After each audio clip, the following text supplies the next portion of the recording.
विश्वविकासित मुद्रा जया छोडी तुझी योग निद्रा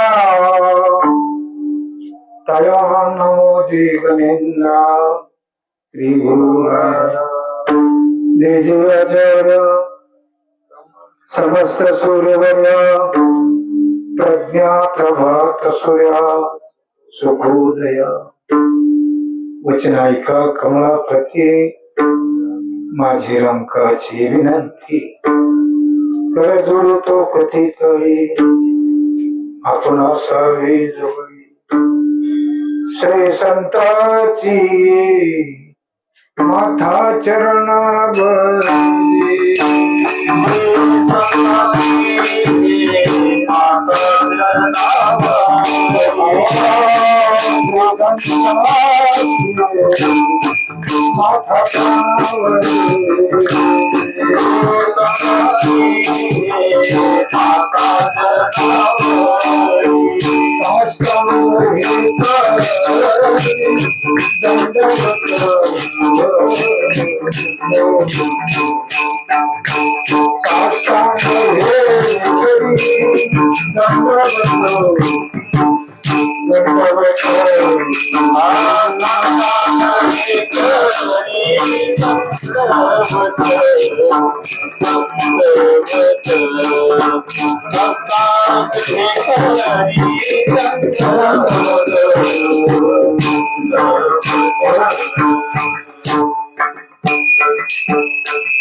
जगजोगी जगसोगी जाग जाग बोलते जागता जगरे राखा काही भाव.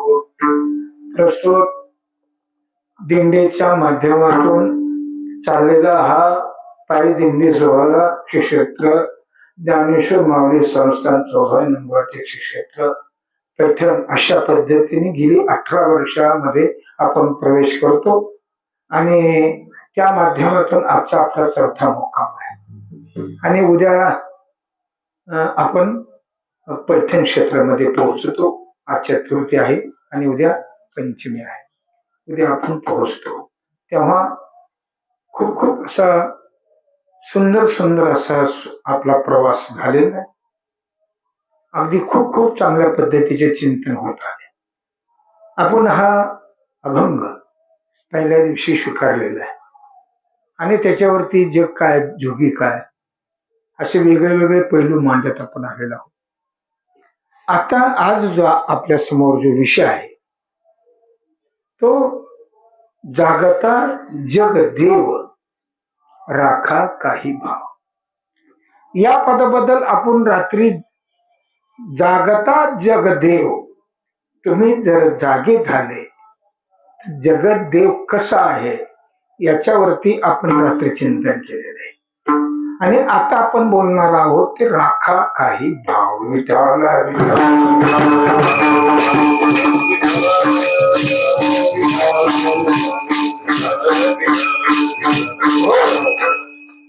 या ठिकाणी तुकोबराय सांगतात परमात्मा कसा आहे, त्याच्यात साधू कसा आहे, जगत कसा आहे, जीव कसा आहे, ईश्वर कसा आहे, देव कसा आहे, आत्मा कसा आहे आणि ब्रह्म कसा आहे. तसा जर विचार केला वेगळा वेगळा तर सगळं एकच आहे. काय आता एक आहे परंतु ब्रह्म हे निरुपाधिक आहे. कसं आहे? ब्रह्म निरुपाधिक आहे. देव भक्तीने आकाराशी आलेला आहे, तसं त्याला आकार नाही. अव्यक्त निराकार नाही जाकार.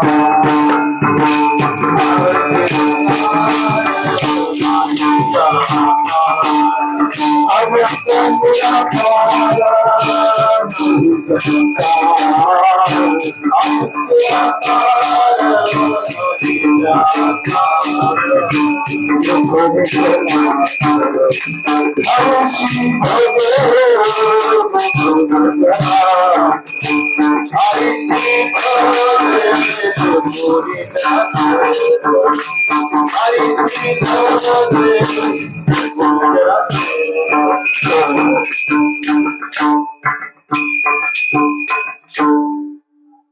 अव्यक्त निराकार नाही जाकार जिथोने चराचर हरीशी भजे. ते थोडं प्रश्नामध्ये सांगायचं झालं. चौथा मुक्काम घोटण आणि घोटण मध्येच असणारी खेळकर वस्ती, इथे आपला मुक्काम आहे. आणि तो मुक्काम कसा ठरला काय ठरला सांगत बसायला वेळ नाही, मला थोडं चिंतनावरती बोलायचंय. परंतु याला पाठीमागची नाव आहे. काय आहे? संगती आहे. पहिली संगती जर विचार केला तर जे माझे पूर्वज होते, माझे आजोबा, माझे वडील, माझी आजी, तर यांचा आजोबाचा, आजीचा आणि भाऊंचा संबंध आलेला होता. थोडक्यात सांगतो तुम्हाला. माझं गाव मूळ जन्मगाव चिखले, नाथ चिखले, आणि इथे स्थलांतरित झालेले आपण 1958 साली. तेव्हा तिथे जी आंबरे होते, आंबरे म्हणजे आमचं 150 आंब्याचं झाड होतं. आणि एक आंबा 18,000, 19,000, 16,000, 15,000 निघायचा. यापूर्वी पण मी एखाद्याच बोललो असेल हे. तेव्हा आंबा खाण्यापुरताच उतरायचा, कारण आधी टाकायला जागा नव्हती. आम्हाला काही 12-13 खानाचं घर होतं फक्त. मग कुठे आधी टाकणार आहे, आणि एवढे आंबे उतरून कुठे. बरे 8 गावापेक्षा खाली कुठे, डोंगराच्या खाली कुठे माल जात नव्हता. आणि मग काय करायचं, गाडीला मुंगा घ्यायचा. मुंगा म्हणजे पुढून सोल बांधायची, पाठीमागून सोल बांधायची, आणि बैलगाडीत जेवढे आंबे बसतील तेवढे पिकलेले आंबे गाडीमध्ये घालायचे. पुढे डोफडं आणि ताशा लावायचा, बैलाच्या पाठीवर धुली टाकायच्या, बैलाच्या गळ्यामध्ये घागरमाळी बांधायच्या, वाजत गाजत गैनात गडावर भाऊंना आंबे खायला द्यायचे. आंबे संपले की निरोप यायचा, पुन्हा आंबे जायचे. आंबे संपले की निरोप यायचा, पुन्हा आंबे जायचे. मला चांगली गोष्ट आठवते, मी लहान होतो. लहान असताना आंबरेमध्ये हुरडा खाण्यासाठी भाऊला आणलं. या दगडावरून त्या दगडावर चाक जायचे. तेव्हा रस्ता नव्हता. भाऊ बसलेले, साळण खाली टाकलेलं, वरती गोदडी टाकली, गोदडीवर गोंगडी टाकलेली होती, आणि त्या गोंगडीवरती मध्ये भाऊ बसलेले होते. हरभरा गाडीमध्ये टाकलेला होता. आम्ही लहान असताना गाठा सोलायचा आणि भाऊच्या हातात द्यायचा. भाऊनी तो खायचा आणि खात खात आमच्या पाठवून हात फिरायचा. आम्ही दोघं भाऊ त्या वेळेला त्या गाडीत होतो. पुढे चालून ज्या वेळेला मी कीर्तनकार झालो, अभ्यास झाला, जगात ख्याती झाली, कार्यक्रम सुरू झाले, त्यावेळेला घरच्या घरी मी आमच्या थोरल्या बंधूला म्हटलं की हा परमार्थ आपल्या कुटुंबामध्ये आला कसा. त्यावेळेला आमच्या वडिलांनी सांगितलं की भाऊ, तुम्ही ज्यावेळेस गाडीत बसले होते त्यावेळेला गाठे सोडून देताना भाऊ तुमच्या पाठीवरून हात फिरून कल्याण होईल असं म्हणत होते. हा पाठीमागचा थोडासा मागो आहे. त्याच्यानंतर आळंदीला जाण्यासाठी भाऊनी माझ्याबद्दल आग्रह केला, आणि आग्रह केल्यानंतर ते म्हणले महादेव या पोराला न्यायचंय आळंदीला. ते म्हणले हा म्हणावं तर ठीक आहे, नाही म्हणलं ती म्हणले मरुदी. तर माणसं भेट होते, ते काय माणसं मारित नव्हते पण माणसं भेट होते.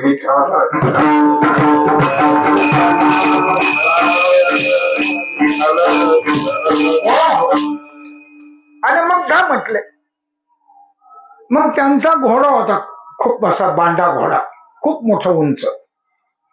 ते म्हणले दगडू, आता मी दगडू म्हणतो बरं का, त्यांची भाषा तुम्हाला बोलून दाखल, त्यांनी ऐकलेली आहे, त्यांना कळलं. दगड्या काय म्हणले, ह्या पोराला घोड्यावर बसव. आता हे घोडा होता दगडू मला बसायला चौकदाराला.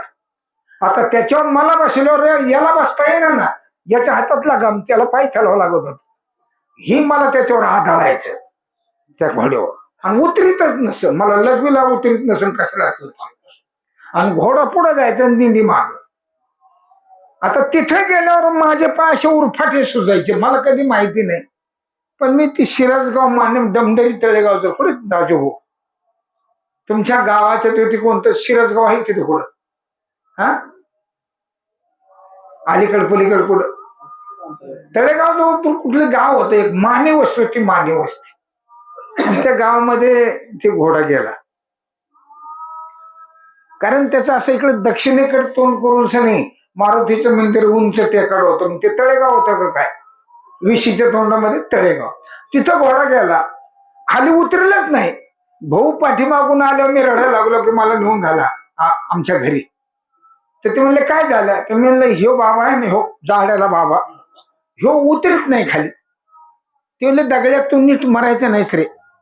काय म्हणले, दगड्या तू नीट मरायचा नाहीस. आता आपल्याला काही माहित नाही गोष्ट. अरे ही पोरग तसं जर चुकीचं असतं तर मी आलो नसतं, हा पुढचा अधिकारी आहे, ही गोष्ट भाऊंच्या मुखातली आहे.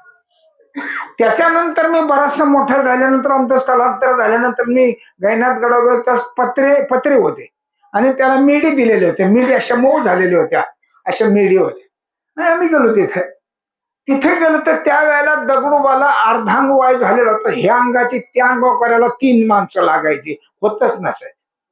आणि मी त्या दगडूबापाशी गेलो तर ते मोठ्याने रडायला लागलं, अरे अरे अरे अरे म्हणले तुझ्यामुळं मला शाप मिळालेला आहे. कोण म्हणलं, दगडूबा चौबदार. गाव कुठलं होतं मला काय माहित नाही.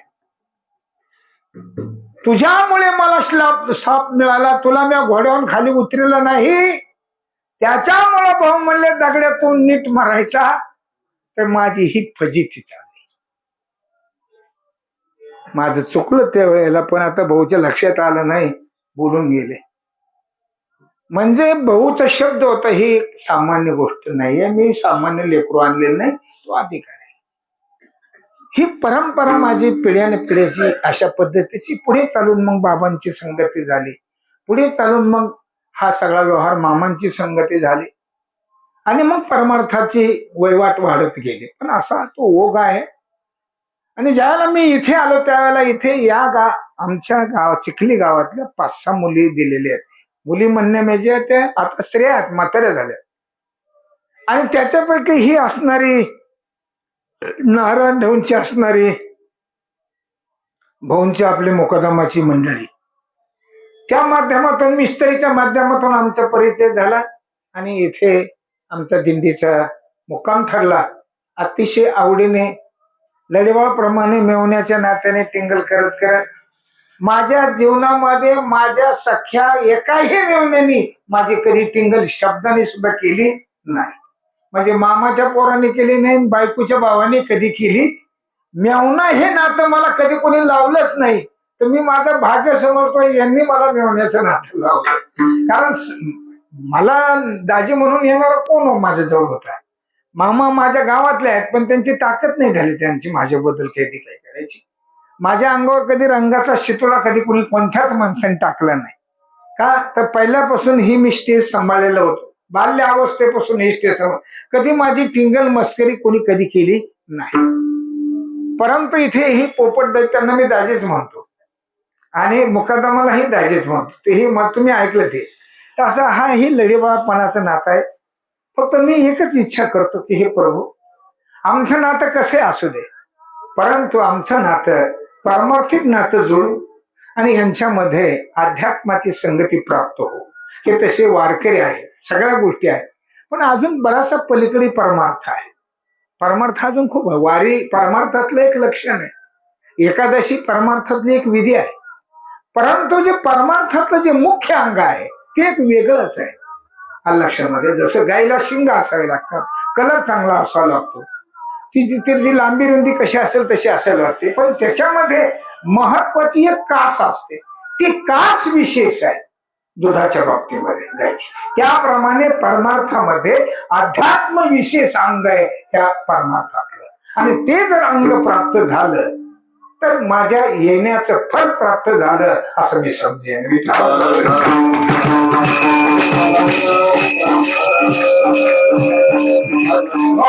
पण त्यांच्यात जेव्हा माझ्याबद्दल एक साधुत्वाची वृत्ती तयार होईल त्यावेळेस ते काम होईल, तोपर्यंत ते होणार नाही. संगतीची गरज आहे, संगतीमध्ये ते प्राप्त होत असते. ठीक गोष्ट अशी आता मी प्रस्तावना ते केली. आपला विषय असं चाललेला आहे, जागता जगदेव, याच्यावरती आपण बोललेलं आहे.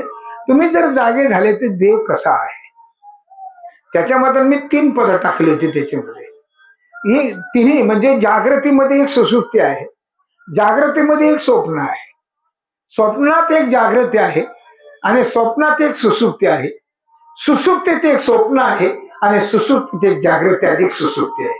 असे याचे 3 खंड पडतात आणि 3 खंडामध्ये त्याचा भाग पाडला. पण आता ही तुम्हाला त्रास होईल याच्याबद्दल. ह्या बोलण्याने तुम्हाला काय होईल की जागृतीमध्ये जागृती कशी आहे, जागृतीमध्ये सुसुप्ती कशी आहे आणि जागृतीमध्ये स्वप्न अवस्था कशी आहे, हे तुम्हाला ऐकताना तुम्हाला ऐकणाऱ्यांना त्रास व्हायचा, पण ज्यांना कधी हे शब्द कानावर पडले नाहीत अशा व्यक्तींना त्रास होऊ शकतो. तरी पण मी थोडासा पॉइंट सांगतो. जागृतीमध्ये सुसुप्ती कशी आहे, म्हणजे ज्या ज्या वस्तूचं तुम्हाला विस्मरण होतं ही सुसुप्ती आहे. विस्मरण कशाचं झालेलं आहे, तुम्हाला बऱ्याच वस्तूचं विस्मरण होतं, पण तुम्हाला आत्मस्वरूपाचं परमात्म्याचं विस्मरण झालेलं आहे, ती खरी त्याच्यामध्ये सुसुप्ती अशी अवस्था आहे. आणि म्हणून त्या सुसुप्तीमध्ये तुकोबराय त्या सुसुप्तीतून जागा करण्यासाठी प्रयत्न करतो. उठा जागे वारे आता पंढरीनाथा, भावे जगनी देवा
हे विस्मरणातून जागा करणं आहे.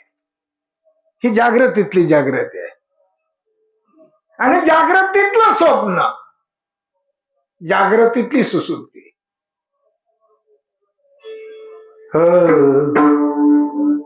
अविद्येची निरा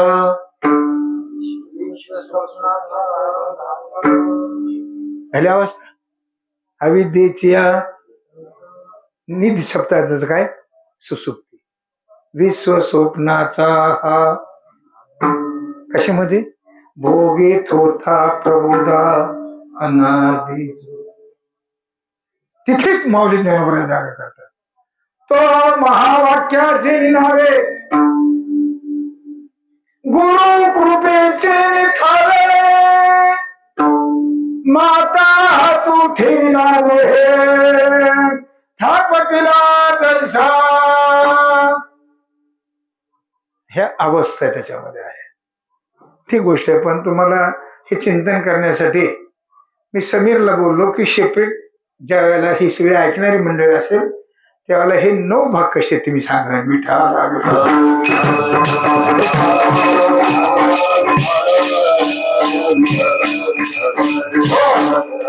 ही गोष्ट आहे. जागता जगदेव, सरळ अर्थ सांगतो तुम्हाला. तुम्ही जर जागे झाले, ज्याप्रमाणे तुम्हाला झोपेमध्ये स्वप्न पडतंय, स्वप्नामध्ये तुमच्या पुढे विमान पालथं झालंय आणि 5 टन सोनं पडलंय. तुम्हाला पिवळं जरच सोन्याचा ढिगारा दिसतो की नाही? हा, एखाद्याच्या लग्नामध्ये पैसे येतात, एखाद्याच्या लग्नामध्ये बायको येते, एखाद्याच्या लग्नात काय स्वप्नातील सांगता येत नाही. कोणी डोकं चालायचं नाही स्वप्नामध्ये. आतापर्यंत तुम्हाला पडलं नसलं तर आज पडल्याशिवाय राहायचं. हा म्हणजे कारण तुम्ही आता स्वप्न कोणी स्वप्नात जाणारच आहे. कारण डोळा लागा त्याची खेळ जेणे भावना भावी जे दिवसभरामध्ये तुम्ही जे कल्पना कराल ते संध्याकाळच्या तुमच्यावर फिरून जातं. पण बरेच लोक म्हणतात आम्हाला स्वप्न पडत. तुला स्वप्न कळत नाही का पडत नाही? हा, तुला दिवसभर कुठून कुठून झोप आवरत नाही, त्याला अर्धवट झोप लागते तेव्हा स्वप्न कळत. गाढ झोपेत स्वप्न कळत. तुला जर 12 तासाची गाढ झोप जर लागली तर तुझं आयुष्य होईल 1500 वर्षाचं. किती?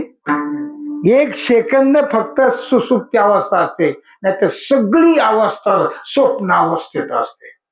फक्त त्या झोपेच्या नादात तुला घोरल्याचा मेळ लागतो का?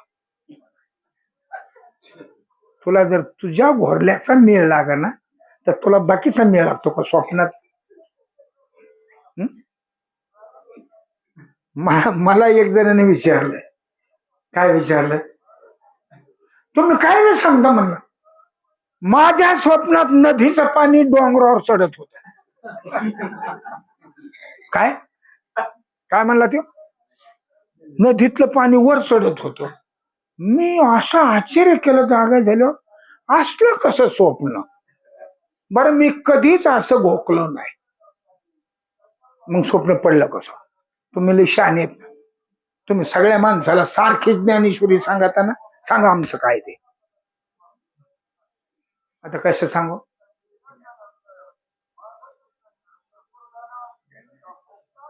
मी म्हणलं तू एक माझं सांगशील का पुढं? त्याला सांगा म्हणलं सरधब्या म्हणजे काय? काय सरधब्या? काय? अरे सरधब ब्या म्हणजे काय? म्हणजे ही घडलेली गोष्ट आहे भाऊच्या काळामध्ये. भाऊ कीर्तनात म्हणजे तुम्हाला काही शंका असला तर विचार. ज्याला कधी अकलेचाच पत्ता नाही ते म्हणला बाबा सरधब्या म्हणजे काय? बाबाने एक गाथा सुरू केला. ज्ञानेश्वरी बघितली, भागवत बघितलं, ग्रंथ 15 दिवस बघितले. बाबा असे वाळून गेले. त्या माणसाची बायको आली, म्हणले तुम्ही काय करता 7-8 दिवस आमच्या दारात चहा प्यायला नाही आले काय नाही? ते बाबा म्हणले तुझ्या नवऱ्याने उद्योग लावलाय मला. ते काय लावला उद्योग? आणि त्यांचं काय म्हणावं घेता? अरे म्हणावं कसं घेत? त्याने मला जेम केले. 1000 माणसात प्रश्न विचारला मला कोणच सापडा. त्याने कशात पाठ केलाय कोणातो? आणि सांगा म्हणले काय प्रश्न आहे? सरधब्या. हा म्हणले ते तुमच्या कीर्तनाच्या दिवशी घास कापायला गेलते आणि पावसातच घास कापला आणि पत्र्यावर टाकला. वल्यामुळे ती सरसरी घासरला डबा आला आणि धपकन खाली पडला आणि मेढ्याला बांधलेलं वासरू ब्या बरा.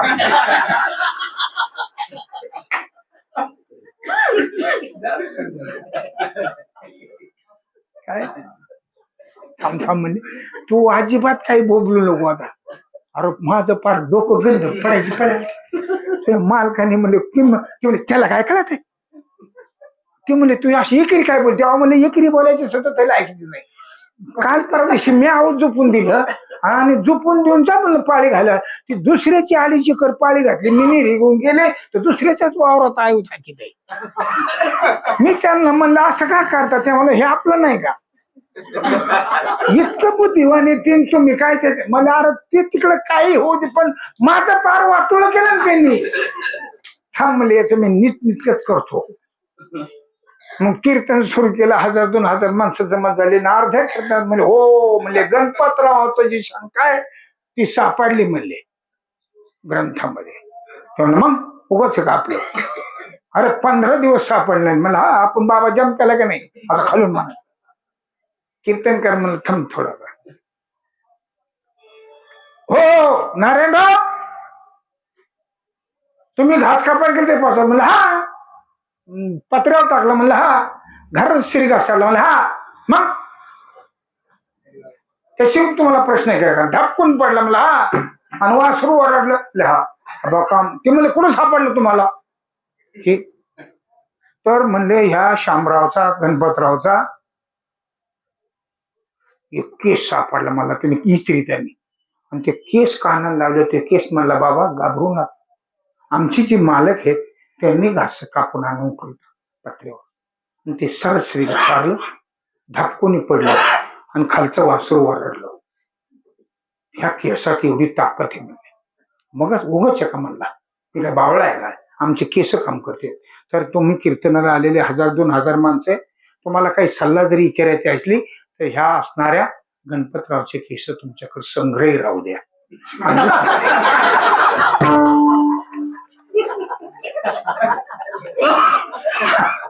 आणि 4-5 हजार लोक उठले ना असला कारभार म्हणल्यावर.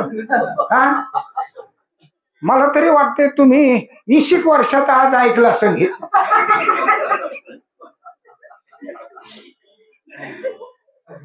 कारण मी हे का सांगितलं, इथून बाया गावात गेल्या.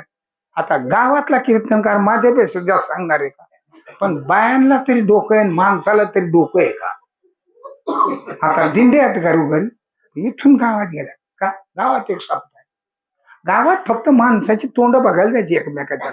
कोणत्या गावात कीर्तन ऐकून सनी कोण नीटनीटकं झालंय, त्या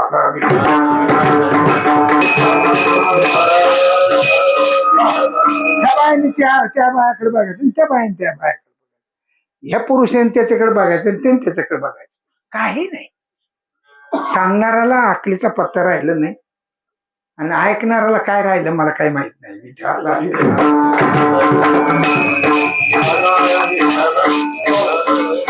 मी जर विनोद केला तर तुम्हाला पाल ठेवून तर आजच करीन. कारण माझ्या गुरुला विनोदाचारी सारा महाराष्ट्र म्हणत, आणि ती म्हणले मी ह्या इंदुरीला पायाला बांधून हॉर गाडीन. ती मी इंदुरीकराच्या तोंडावर म्हणले तुला तर पायाला बांधूनच हॉर गाडीन. इतका विनोद आहे माझ्याकडे. मी सातत्याने 35 वर्ष विनोदाला क्रॉस केलेला आहे. विनोदाचार्य म्हणून सनी गावडे भाऊंची ख्याती होती महाराष्ट्रामध्ये. मी हजारो विनोद ऐकलेले, तुम्हाला पालथ उलथ लोळीन मी, पण माझा अध्यात्म वजा होईल. मी काय घिसडी नाही, मी सोनाराचा घडणारा बारीक घडेन घडणार आहे. आणि म्हणून मी तुमचा वेळ घेणार नाही. मला सांगायचा मुद्दा, त्याच्या डोक्याला केस राहिलं नाही, पण त्याला अकलच नव्हती. तो म्हणाला मग आपल्या केसातच ताकद आहे, याची सोलून कठीण केली. म्हणजे मला सांगायचा मुद्दा असा आहे, कशा करता सांगतो, कोणाचा काही प्रश्न निघू शकतो, जीवाला कळतो काय प्रश्न. प्रश्न तो शास्त्रोक्त असावा, त्याला अर्थ असावा, त्याचा अधिकार असावा, विचारण्यासाठी त्याला पूज्य भाव असावा, त्याची शरणागती असावी. माऊली ज्ञानोबाने वर्णन केलं, तनु मने जीवे चरणाशी लागावे, अगरवता करावे दास्य कर, मग अपेक्षित आपुले सांगतील पुषे, देणे अंतकरण बोधले संकल्पना. तुला जर तुझी शंका काढायची असेल तर त्याच्या चरणाला लाग आणि घे करून शंका. त्याच्याशिवाय तुमचं अज्ञान जाणार नाही. आणि म्हणून जगत स्वरूपाचं सत्यत्व जे हे स्वप्न आहे. पण हे कळण्यासाठी त्या पदामध्ये एक टोक टाकलंय, काय, राखा काही भाव. भाव या शब्दाचा पहिला भाग आहे विश्वास. तुमचा जर विश्वास असेल तर तुम्ही हे करा. का, प्रत्येक गोष्ट विश्वासाने केली जाते. लग्न लावलेली अर्धांगी किंवा लग्न लावलेला मालक विश्वासाने जगतो का अविश्वासाने? विश्वासाने जगतो. मूल जन्माला आल्यानंतर आईने त्याला सांगितलेलं असतं हे तुझे वडील आहेत. आईवर विश्वास देऊन तो वडिलावरती दादा बाबा मामा म्हणतो. विश्वास आहे, प्रत्यक्षात प्रमाण नाही पण विश्वास आहे. विश्वासाने ह्या गोष्टी संसारातल्या चालतात. त्याप्रमाणे जेवढा तुमच्या अर्धांगीवर विश्वास आहे त्याही पेक्षा 1000 पटीने देवावर विश्वास पाहिजे, आणि त्याही पेक्षा 1,00,000 पटीने साधूवर ज्याचा विश्वास आहे त्यालाच ही गोष्ट प्राप्त होते, अन्यथा प्राप्त होत नाही.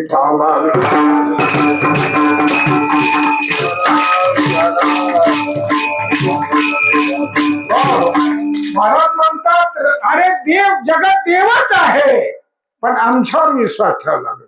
राखा काही भाव या शब्दाचा अर्थ आहे किंमत.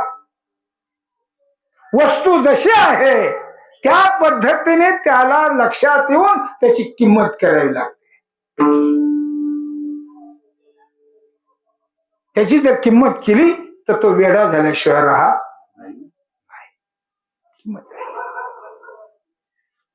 कारण भावेविना देव न करेल शांत.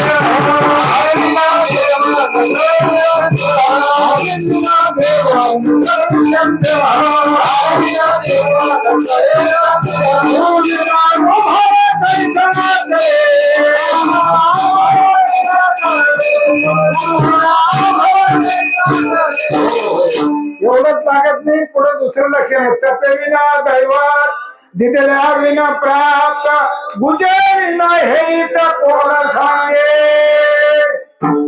आता नाही जा कीर्तन व्हायचे की याच्यावर कशावर. राखा काही भाव.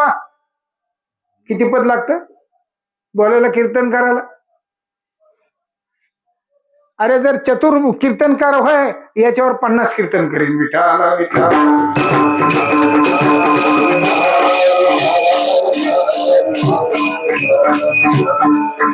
काही भाव शब्दाचा अर्थ आहे म्हणजे काही शिल्लक ठेवा का. तुम्हाला एक दृष्टांत सांगतो. पूर्वीच्या काळामध्ये मूठ हाकीत होते. 2 सख्खे भाऊ होते पण त्यांचं वाटून काम होते. तो आज मूठ हाकायची, मी आज दारा धरायचे. मी उद्या मूठ हाकीन, तू दारा धर. आणि ज्या विहिरीवरती मूठ चालू केली त्या विहिरीवरचा 15 दिवसापासून ती मूठ बंद होती. आणि मग एक जणाने थोरल्याने मूठ सुरू केली आणि धाकटा फावडा घेऊन सनी बाऱ्यावर जाऊन उभा राहिला. पण 15 दिवसामध्ये मध्ये जी सारण असते पाणी जायची ती उंदराने सगळी बीळ पाडली होती. मूठ सकाळी 7ला सुरू झाली आणि संध्याकाळी 7ला ओढली म्हणजे सुटली. आणि सोडता सोडता थोरल्या भावाने विचारलं, ए अंगद काय म्हणला. कारण मी नाव विचारलेली होती, शामराव बाबूराव सगळे माझ्या जवळच होतात. अंगद कोण नाही, तू म्हणा अंगद विचार. कारण काही वेळेला मला कीर्तन करायचं त्याला भाऊ साक्षर आहेत, नवनाथ भाऊ.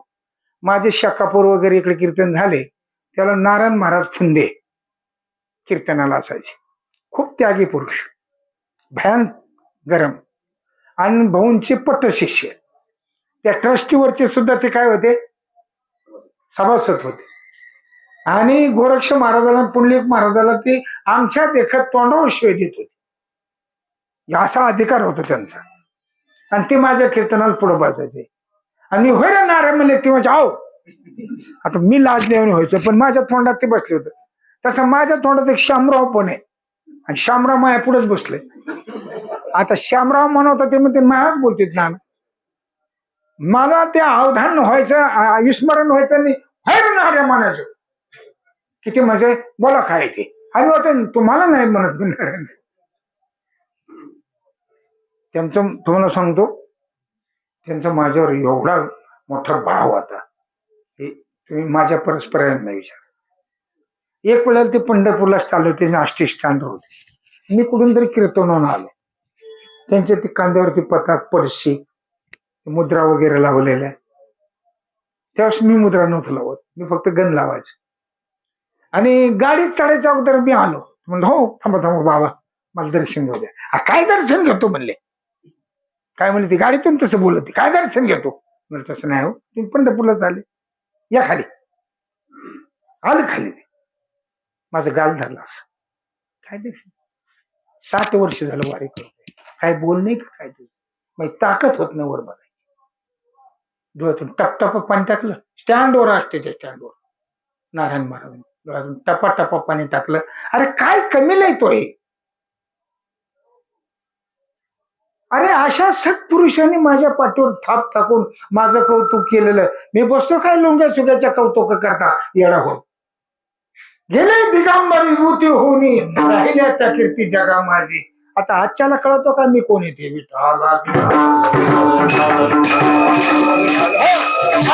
ज्याला कळाला तो भाग्यवान समजितो मी, त्याचं भाग्य आहे की सर्टिफाईड होऊन आलेलं आहे पाठीमागून. त्यावेळेला तर मी तारुण्य अवस्थेत होतो त्या काळात. आजची जर स्थिती त्यांनी ऐकली असती. सांगू थोडं काय झालं ते. एक वेळ त्यांना मी प्रवचन देण्याकरता नवनाथ भाऊची वडील तुले मी नाही करणार प्रवचन. पुन्हा रामरावला सांगितलं, ती गेलं, ती म्हणे यांची ताकदच नाही तुमची काय म्हणायची. या दोघाला घेऊन मी गेलो. मी गेल्याच्या नंतर ती तिथं म्हशी वळीत होती खडकवाच्या. म्हणलं आता हे बाबा आला भाऊ. लांबूनच म्हणले हो नवनाथ आलाय, माझ्यावर आता का राग फेकितोय का विभूत लावतोय मला कोणा. ते आले तू काय म्हणणे, काय नाही बाबा प्रवचन लिहा भोसडीच्या. हो मला येते का प्रवचन. दिलशाल सुरुवात केली. तिला लटलट लटलट कापली. म्हणलं तसं नाही बाबा, शेजारी सप्त चाला आमची इच्छा यायची या मन. बरं येतो म्हणले. नाही येऊन सनी आता तो काय सोडतो का मला, त्याच्यापेक्षा येतो. आणि येतो म्हणून जी म्हशी गावाकडे नेल्या त्यांनी जी ज्ञानेश्वरीने गाठा घेतला. 2 दिवस आणि 2 रात्री असा कागद 2 पेजेस लिहिले. आणि ते कागद घेऊन प्रवचनाला 3ऱ्या दिवशी आले. असं खाट टाकलेलं खाटावर बसलं. मी खाटासमोर बसलेलो. ज्ञानेश्वरी उघडली त्याच्यातलं आता बघायचं आणि सांगायचं. कारण हे पुरुषात नाही आघाव आहे म्हणून त्यांचं म्हणणं असंच आहे. भलतं बिलिंदरे आज शास्त्रातलं आपल्याला बोलून सुद्धा द्यायचं नाही हे त्यांना माहिती होत.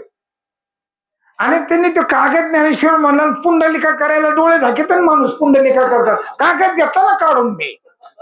त्यांनी डोळे उघडले ते म्हणले कागद कुठे. मला आपल्याला काय माहिती लोकांना देतो का कसा कागद नाही धाव इथूनच उठून जाईल. भोसडीच्या म्हणले घेत नव्हतं प्रवचन तर मला प्रवचन घ्यायला लावलं आणि आता कागद काढून घेतो. 3 रात्री 3 दिवस जेवलो नाही झोपलो नाही निघून आणले. मागून म्हणले की बरोबर की नाही. मागून म्हणलं हे धरा, कारण उठून म्हातारं गेलं तर पुन्हा म्हणते यांनीच लावलं. म्हणजे माथ्यावर येण्यापेक्षा सांगा. सांगितलं थोडस त्यांनी त्यांचं चरित्र भाऊंचं चरित्र सांगितलं. मला सांगायचा मुद्दा असा आहे, अशा बलाढ्य असणाऱ्या साधूच्या संगतीतून त्यांचं सर्टिफाईड शाही घेत घेत मी आलेलो आहे. त्यामुळं मला भीती नावाची वस्तू नाही अजिबात. मी डरत नाही का. जिथं डरायचं त्यांनी पाठीवर हात फिरलेले. आता काय डरतो मी कोणाला. विषय बाजूला सांगायचं मला त्याच्याबद्दल सांगायचं. उद्धव म्हणले काय म्हणले कशा करता सांगायचं. हा उद्धव किती भरणं झालं पाणीच आलं नाही वाफेवर.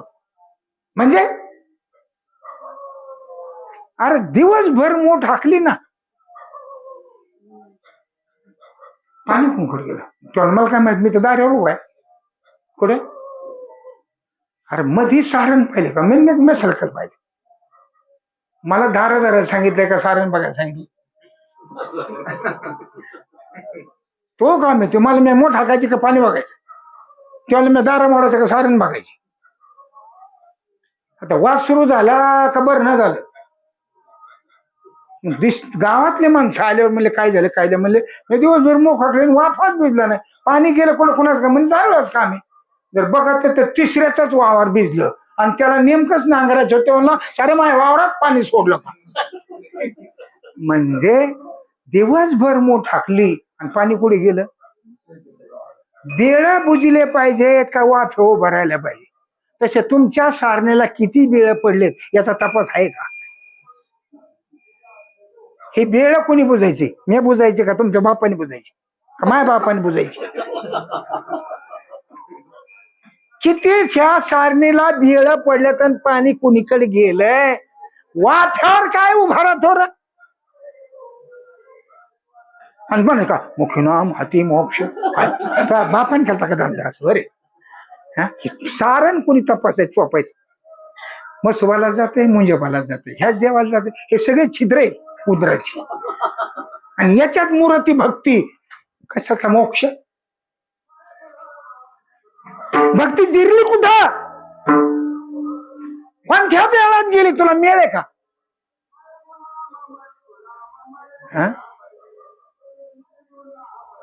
चापून चोपून बाऱ्यावर पाणी नेल्यावर बारं बुजत असत. ह्या बाऱ्यावर 1 इंच लिकेज त्या बाऱ्यावर 18 बाऱ्यावर जर 1 इंच लिकेज असलं तर वाफ्यात किती पडेल 500 मोटरीचं पाणी. तसे तुमचे किती लिकेज आहे रे. आणि मोक्ष मिळायला निघाले विठाला. महाराज म्हणतात राखा काही भाव, वस्तूची किंमत करा.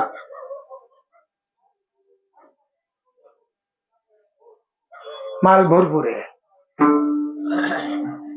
फोडिले भंडार धनाचा माल, मी तो हमाल भार. अरे भंडार फोडलेले घे, घ्या रे भाई, घ्या रे भाई, घ्या रे भाई,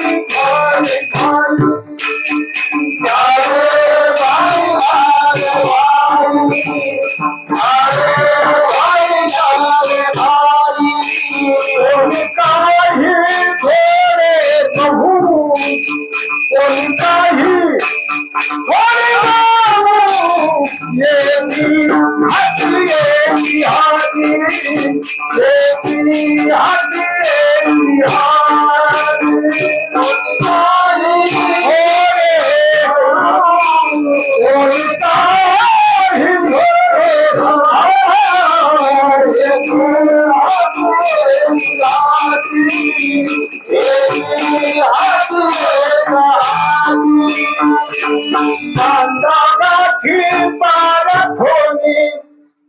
बांधा गाठी फार खोनी, याची हाती याची हाती.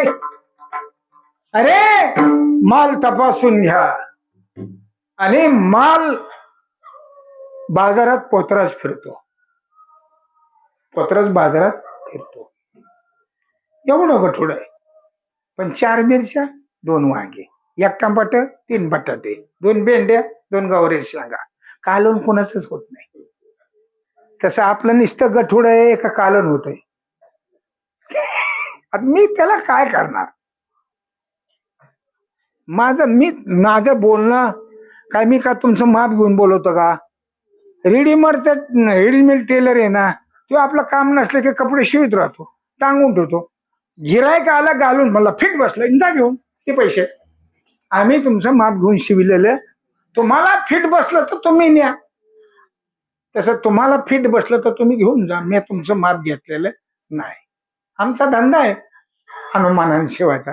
आता तुम्हाला जर बसत राहिलं तर आम्ही त्याला काय करणार. आम्ही तुम्हाला उद्देशून बोलत नाही.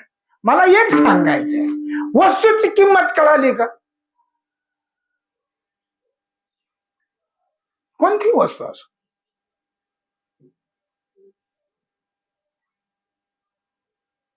ज्या माणसाला काहीच कळत नाही त्याला म्हणलं जर कुत्रा आणलंय 70,000ला तर ते आपल्याकडे बघून हसन का काय म्हण. काय जे हे आता पोलिसाकडे जे लागतात ना ते स्वान, त्याची लाख लाख रुपये किंमत आहे. किती.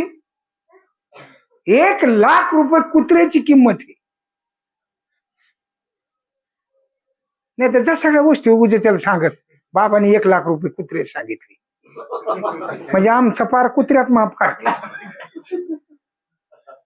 म्हणजे.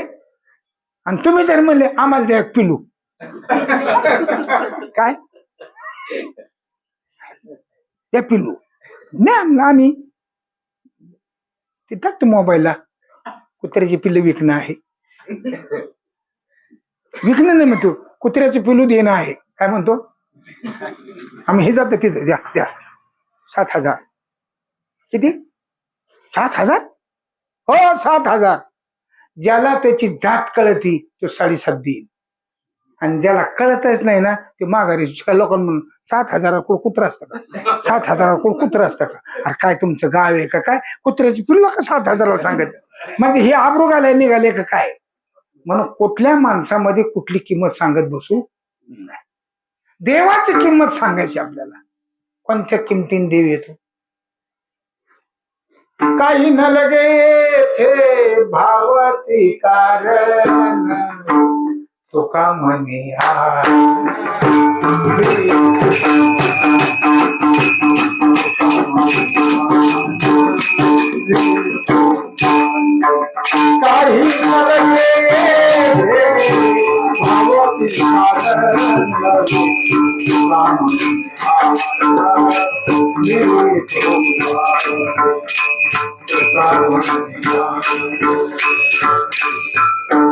हो काय नको काय काही नको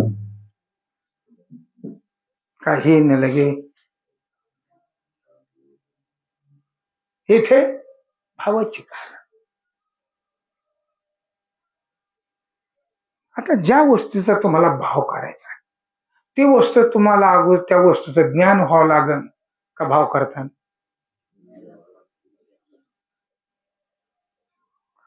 आपल्याला गाय विकणे बरं का सुरपन साहेब, आपल्याला गाय विकणे बरोबर केवढ्याला द्यायचे आम्हाला 70,000ला.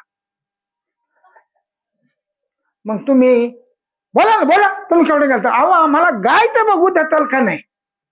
आम्ही गाय बघितल्यावर किंमत ठरवू, किमतीवर आम्ही गाय नेणार. तसं तुम्हाला देवाचं ज्ञान व्हावं लागल तेव्हा तुमचा भाव तयार होईल का अगोदर भाव तयार होईल. मग भाव तयार होण्यासाठी किंमत ठरण्यासाठी तुम्हाला त्या वस्तूचं ज्ञान व्हावं लागल का तुम्ही भाव करता. म्हणजे याच्यात लिहिलंय काही कशात या भंगात लिहिलंय का. याच्यात लिहावं लागत नसतं. हे कीर्तनकारांनी सांगायचं असतं. त्यातला तो मतीत अर्थ आहे. काय मतीत अर्थ आहे. राखा काही भाव शब्दामध्ये तुम्हाला त्याचं ज्ञान झाल्याशिवाय आंब्याची पाटी तुमच्या दारात आली. आंबे आलेले विकायला. पूर्वीच्या काळामध्ये एका माणसाने यायच्या शहाण्या माणसाने तो आंबा घ्यायचा, त्याने चोखा घ्यायचा, याला पिळायचा त्याला पिळायचा त्याला पिळायचा त्याला पिळायचा. 10 माणसाच्या हातावर रस पिळायचा आणि सगळ्या 10 जणांनी सांगितलं आता आपल्याला द्या 2-2 डझन 2-2 किलो घ्यायचं, पण भाव ठरवा. मग शहाण्या माणसाने भाव ठरायचा कसा 150 रुपये डझन.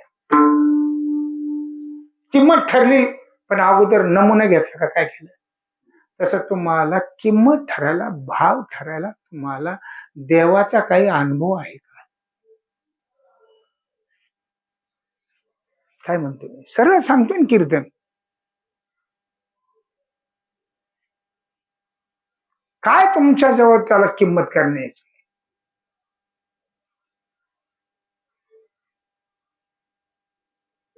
तर किंमत करणे इतकं आपल्याला त्याचं ज्ञान. ते ज्ञान पैगा बरवे जरी मनियाथी आणावे. तुम्हाला तर ते ज्ञान हो असं तुमच्या मनात आलं तरी संताया भगावे सर्वस्वशी.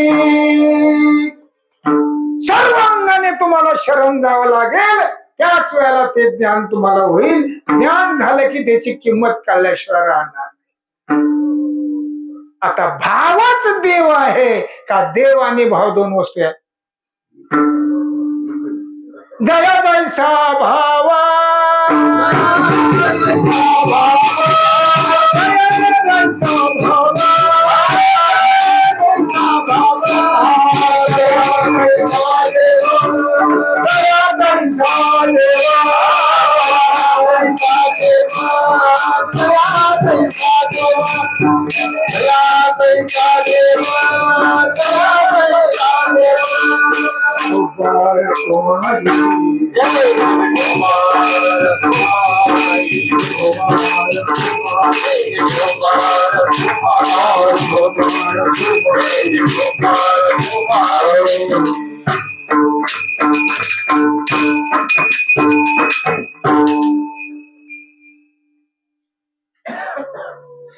कोकण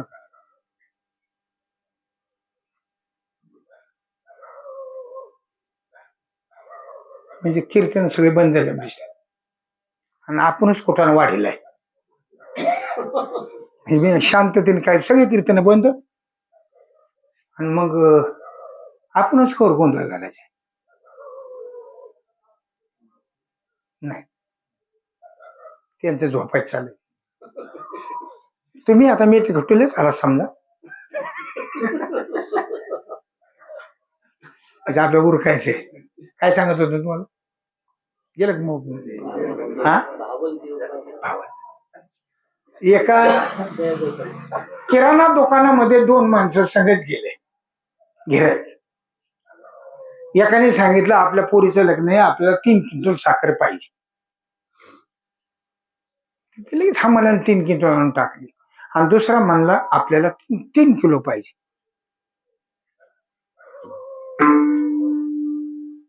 दुकानदाराने 3 किलो मोजले काय म्हणला दुकानदार एवढा भेद असतो का त्याला 3 क्विंटल दिली आणि मला 3च किलो दिली दुकानदार म्हणला माझ्याजवळ गोडान भरलेलं आहे मी विकायलाच बसलेलो आहे पण जो जितके पैसे देईन तितकाच माल देतो मी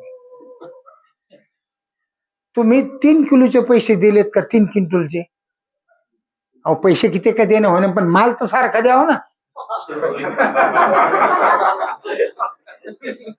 बरं खरं सांगा आता इथल्या जागणाराला आणि तिथल्या झोपणाराला तो माल मिळेल का असा फरक आहे ना तो सकाळपर्यंत तुम्ही मला कीर्तन चांगलं चालतं ते म्हणते आम्ही ऐकलं आता कीर्तनालाच येताना हे झोपलेले होते मग का आता वाटानेच कीर्तन करावं का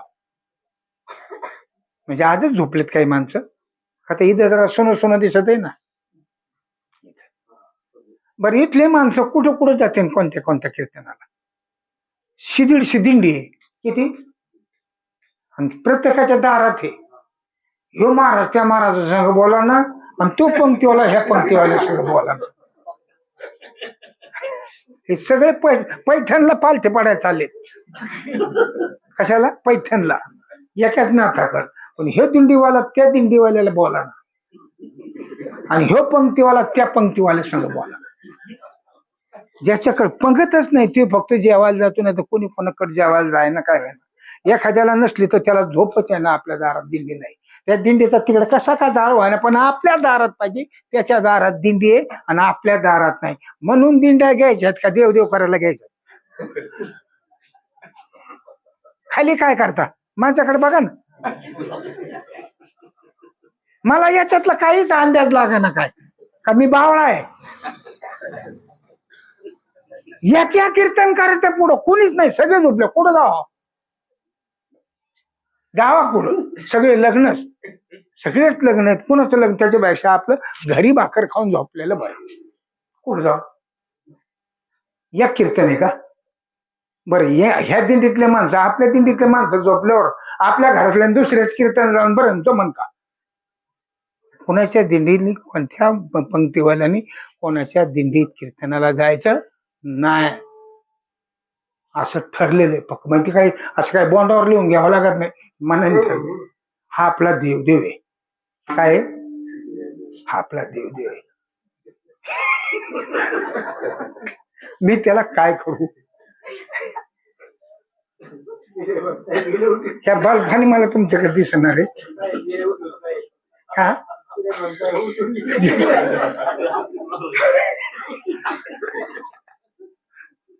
तर मला विनोद नाही करायचा तुम्हाला मी खरं सांगितलं का नाही अशी गोष्ट आहे बाबा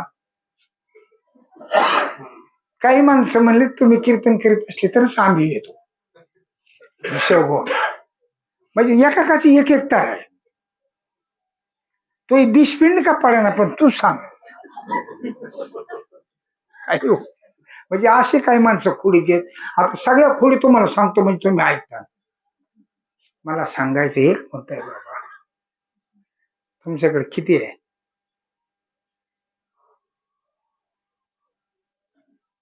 किती चलन माल घ्यायला चलन किती आहे हा मला विसरला आपल्या घरी तसलं चालत नाही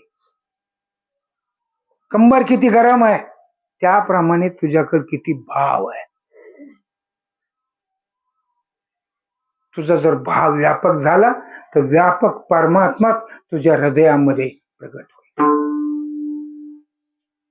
असं काही देव कुठून नाही यायचा तुझ्यातलाच निर्णयाने बाहेर यायचा आहे तुझ्यातला कळत नाही म्हणून मंदिरात जायचं तुला पालथ पडायला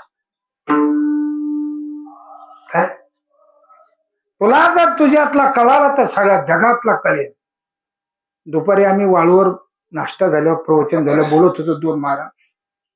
अशा या भारतामध्ये एवढे ठिकाण आहेत, या महाराष्ट्रात एवढे ठिकाण आहेत की कुठे गेले तर ते म्हणतात हेच खरं पंढरपूर आहे, ते पंढरपूर नाही, हाच इथंच खरा विठ्ठल आहे. म्हणजे पंढरपुरासारखे महाराष्ट्रामध्ये भगवंताची अनुभूती आलेले लाखो ठिकाण आहेत. पण आपल्याला ती माहिती, त्याप्रमाणे तुमच्या प्रत्येकाच्या हृदयामध्ये परमात्मा आहे आणि तो तुम्हाला शक्तीने, भावाने, प्रेमाने, सेवेने, ज्ञानाने हस्तगत करायचा आहे. ज्या दिवशी तुमच्यातला प्रतीतील येईल, काय तुमच्यातला प्रतीत व्हायचा आहे.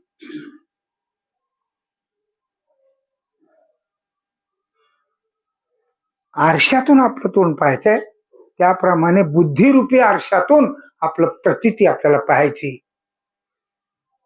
ही आहे आपलं खरं ध्येय आणि तो तुमच्या ठिकाणी ठेवा लागतो, म्हणजे भाव लागतो. आणि म्हणून तर जागता जगदेव राखा काही. ज्ञानेश्वर